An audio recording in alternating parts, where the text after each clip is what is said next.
Welcome to Cortado Joe, where boxing chaos, kickboxing ambition, and one very loud rematch demand collide. 3 judges, a stoppage nobody can stop arguing about, and a heavyweight saying the whole thing still feels unfinished. Honestly, if a commission admits something was off and the result still just sits there, what are we doing? Rico's basic point is hard to argue with. 3 judges just isn't enough when one bad card can hijack an entire fight. He points to glory using 5 judges, and yeah, that makes sense. More eyes, less chance that one confused or cooked score turns a clear performance into a robbery. And he does not sound diplomatic about boxing judging. He basically sees too many scorecards as either incompetent, biased, or both, which is harsh, but also, have you watched boxing? Then there's the Usyk stoppage, which is where this really turns from frustrating to absurd. Rico says he was fully able to continue, and the referee jumped in way too early, and from his perspective, that leaves only 2 options: incompetence or a decision that conveniently protects the champion and the money around him. That's a brutal accusation, but the really wild part is the commission reportedly acknowledged the appeal had merit, and the result still wasn't overturned.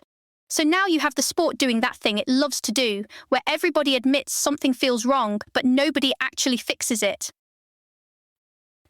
This is why Rico and the host keep calling it unfinished Rocky story. The ending didn't land, so now the only real cure is a rematch. And not a weird half measure, not a debate tour, not 10 years of podcast arguments. Just run it back clean. Rico wants neutral ground too, something like Vegas or Madison Square Garden, which is smart because if you're trying to restore credibility, you need a stage that feels unquestionably legit. He's basically saying, give both guys the fairest possible setup and let the answer come from the fight, not from officiating noise. That's the thing people actually want, a definitive result. Sports are a lot more fun when the final chapter isn't an administrative shrug. Rico also hits a point that feels incredibly obvious once he says it. Kickboxing does not have a talent problem, it has a promotion problem. He says it's huge in Europe, but in the US it still hasn't broken through the way it should, which is crazy because as a pure stand-up spectacle, kickboxing can be absolute lunatic entertainment. His pitch is simple: copy the UFC playbook. Not literally copy-paste the gloves and posters, but the storytelling, the media machine, the sense that fans know who these people are before they ever throw a punch. He and the host both bring up UFC embedded as the model, and they're right.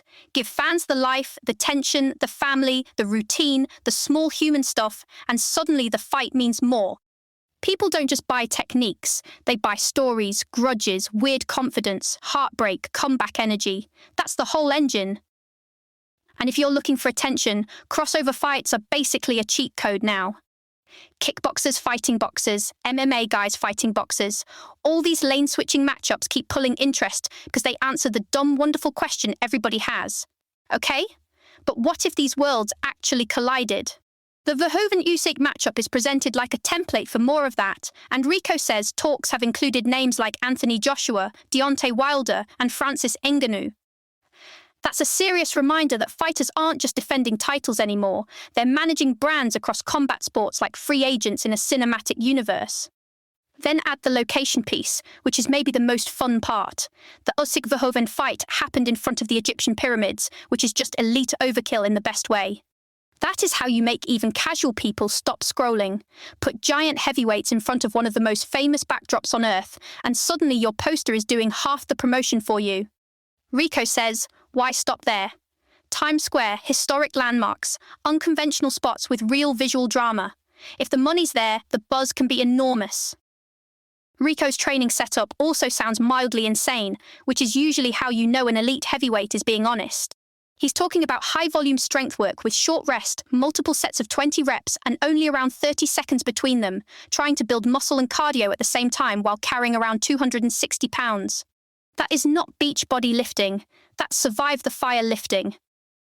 And because of the ACL reconstruction and the bucket handle meniscus repair, he's shifted hard toward lower impact cardio so he can stay explosive without wrecking his knee all over again.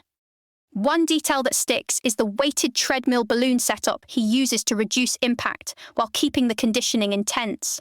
That's the kind of niche training gadget that sounds fake until a world-class fighter casually mentions it. He also talks about the modern recovery menu, hyperbaric chambers, red light therapy, peptide protocols, everything aimed at extending longevity and getting him back faster. For heavyweights especially, staying healthy is almost its own separate sport. The most human part of the conversation is Rico admitting how he deals with loss. He says after his mother's death and his father's passing, he pushed grief into training instead of really processing it. And he's very clear that it helped him function, but it isn't healthy long-term. That's an important distinction. A lot of fighters are praised for that stuff, like it's some heroic superpower, when really sometimes it's just emotional survival with very expensive gloves on. Now, he's trying to actually feel things instead of burying everything under work, and he frames that as essential not just for fighting better, but for living better after fighting ends. That ties right back into the storytelling point too. This is the material that makes people care, not fake drama, real stakes. So the headline here is pretty simple. Rico wants cleaner judging, a real rematch, and a bigger imagination for what combat sports can be. And honestly, between the pyramids, the crossover talks, and the commission weirdness, he has a case. Thanks for hanging with Cortado Joe. This episode was generated by Podkey. Create your own at podkey.fm.